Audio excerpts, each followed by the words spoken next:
Hello everyone, welcome to IBOS 130. My name is Valerie Rosenblatt. I'm an assistant professor at the International Business Department at San Francisco State University.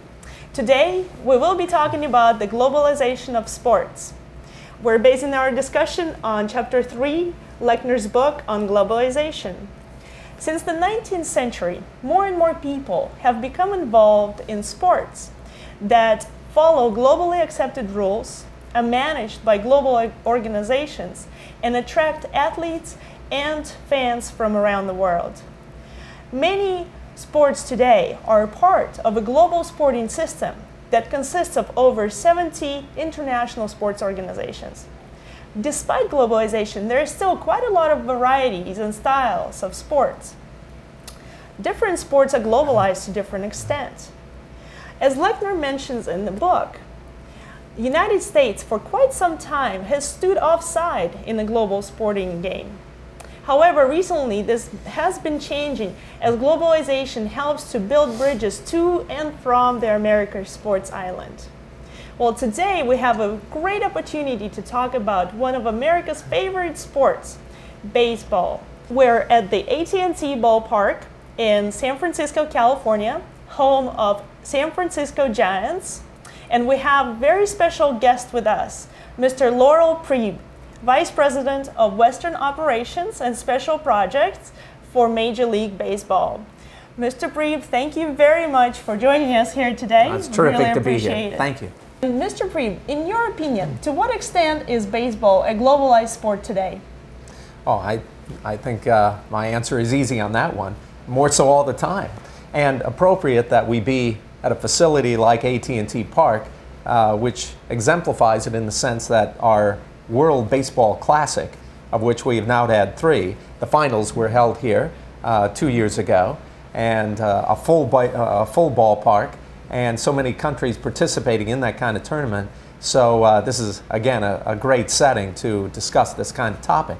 But it's going well overall, and when you consider that something over 120 countries have their own baseball federation, and something that we, through our international department in New York, work very hard at fostering that kind of growth in all countries. It's really gone well in terms of thus the overall growth of the game.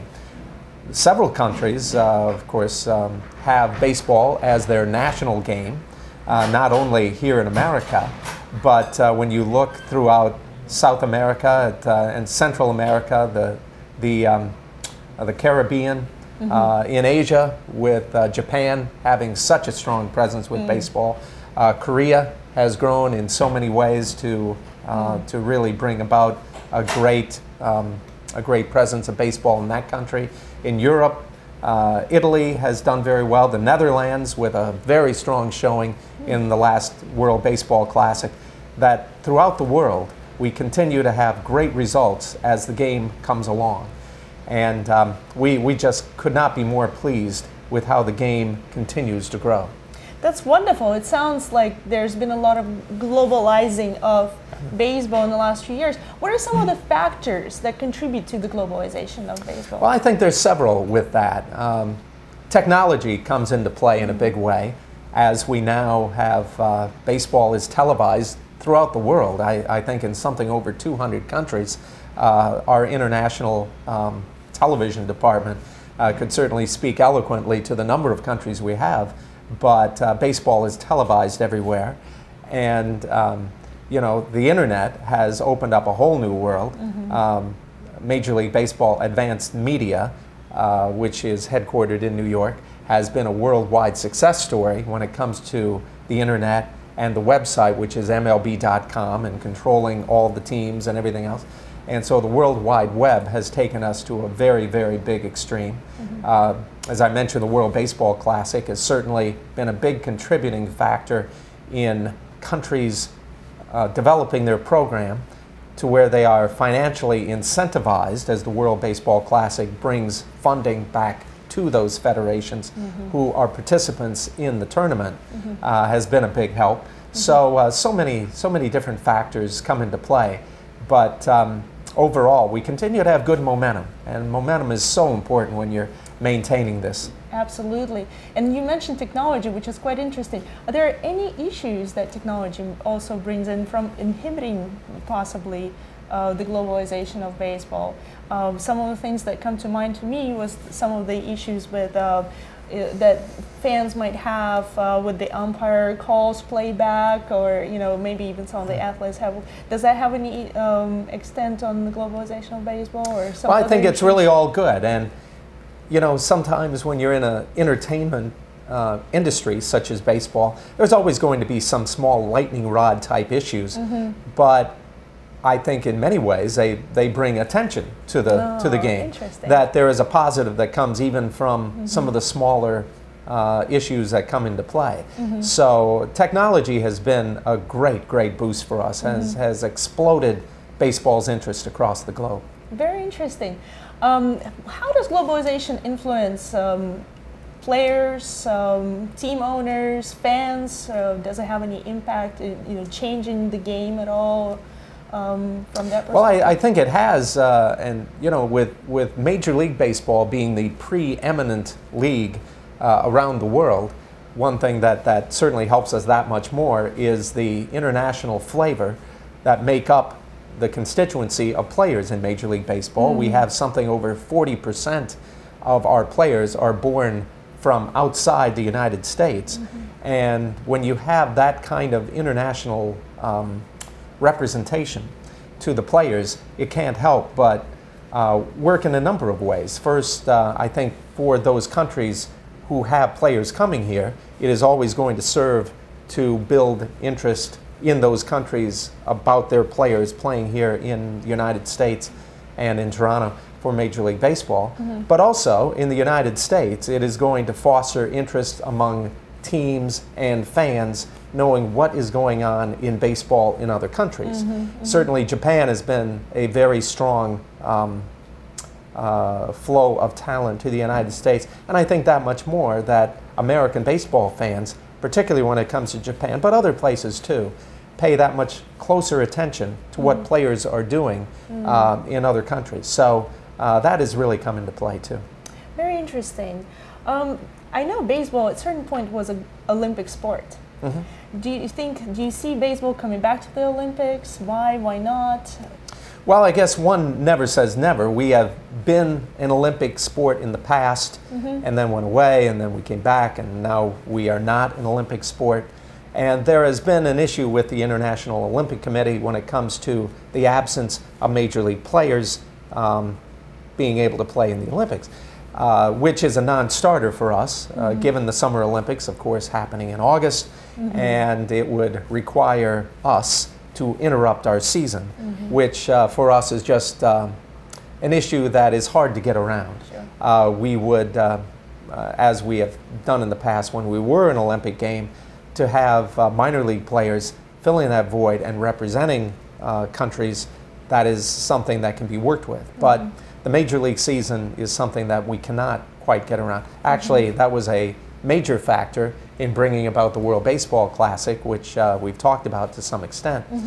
But with that as a scene setter, one never says never. The landscape is always changing. And with Tokyo hosting the Olympics in 2020, and given the interest in baseball that Japan has had, as to whether that will bring about any sort of new thought process on the Olympic Committee as they look towards future Olympics, and certainly the Tokyo Olympics will be yet to be seen, of course, but yet I think it is an example of how the landscape, again, is always changing. So we have keen interest in it. We will always monitor. We will always foster interest on the part of the Olympic Committee to look at baseball as rejoining the ranks, and we think it ought to, given the international flair that baseball is gaining in other countries.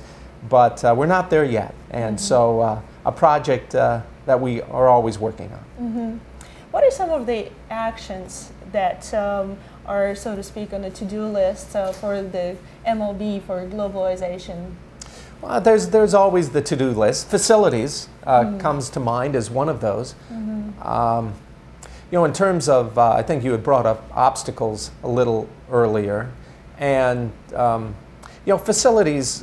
Even though we are building some, and there's planning going on for new facilities in Europe and whatnot, but baseball has a unique shape to it. It's not as though we can fit or shoehorn into other facilities very easily. The field is bigger. It requires different different configurations. Starting the season this year, the Dodgers and the Diamondbacks played in Sydney, Australia, and we were able to build a major league quality field at the famed Sydney cricket grounds, which wasn't easy. We have an international field expert by the name of Murray Cook, who is very good at this sort of thing, and the field was spectacular. It was beautifully done.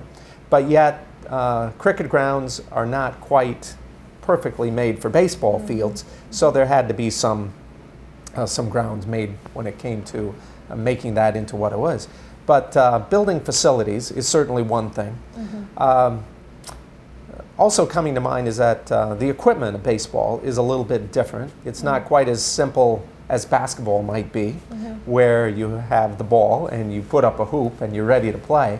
The equipment is a little bit more complicated when it comes to different kinds of fielding gloves, when it comes to catcher's equipment, and that takes a little bit more thought as well in terms of the numbers and the supply, the quantity of those kind of equipment items that you need to supply, and so on and on it goes. You're never going to get through it. The other thing when it comes to baseball that I think is an ongoing education is that our rules are somewhat more complex than, again, referring back to basketball, where it's fairly straightforward.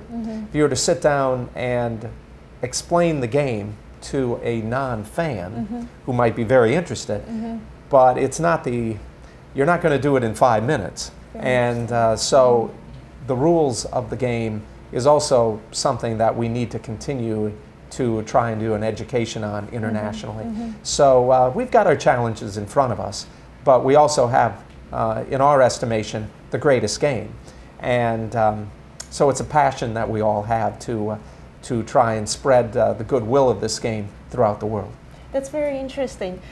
Just to follow up on what you just mentioned about the facilities, the field, and the equipment, and also the rules being complex, and it just sounds like there's a lot of different details and thought that goes into it. Is there room for changing, making changes to some of the requirements or rules to make it more acceptable and easier to understand for someone, or is it something that MLB will not consider doing? Or is it something that is already kind of like something that MLB is thinking about? Well, it's a good question. I think that in baseball, which in this country is very steeped in tradition, we're the most traditional of all the sports that are played in this country, in my estimation. And so tradition is a strength of the game. On the other hand, I think we all realize, those of us who work in the game, that tradition is terrific, but you can't drown in it. If you never change, you are probably doomed to failure as time marches forward, and adjustments in all facets of life always need to be made. So I wouldn't say, I suppose it might be a little bit of a dodging the question, but you almost have to take that issue by issue, topic by topic. It may not answer your question, but for the longest time, we never would have considered any sort of replay being in the game. But as technology moved forward, became so good, and replays became so granular and so unbelievably clear in terms of being able to tell if a runner is safe or out, we got to the point that we knew we needed to change with that. And the change has been terrific. This is the first year of incorporating replays into the game itself, and umpires have done very well in accepting those changes. So changes can be made. And I think we always need to be open to Yeah. them as we continue to try and move this game across the world. That's very interesting. The last kind of question that I have is, what does the globalization holds in the future for baseball? What's next? You know, what do you see next for the globalization of baseball? Well, another good question. You know, our commissioner, Commissioner Seelig, has, over the course of time, always, when posed with that kind of question, has indicated that someday there will be a true World Series. And perhaps, I think we would all love it if we could get to that point, somewhat replicating a World Cup type event on an annual basis in our game. Life moves along at a very fast pace, and I think there's other changes that would have to occur for that to happen. Baseball being the daily game that it is, you almost need to graduate to some sort of supersonic travel in order to get teams that much faster from one location to another location internationally. Right. But I don't think anybody could count that out when you look at how life has progressed in so many ways, and technology is so unbelievable. So that would continue to be a future dream, I suppose, as the commissioner has articulated. And we'll see when we can get to that point. But in the interim, the best thing we can do is just build the foundation, do the groundwork, do the legwork, of getting countries that much more acclimated to what is, in our estimation, a timeless game, and one that can really be beneficial in building relationships among countries. That's wonderful. And do you think there are any particular regions that Major League Baseball target from a business sense point of view for going into with baseball, introducing the game to the new fans and athletes, I guess? Right. Yes, I suppose in a word, that we do take close looks at countries that have not had a baseball background. And I think you know, there's always going to be a number of factors that come into play. You look at what the appetite might be based on where you can grow the game, those that are in the country who could be a leading organizations to help to introduce the game, to foster the game.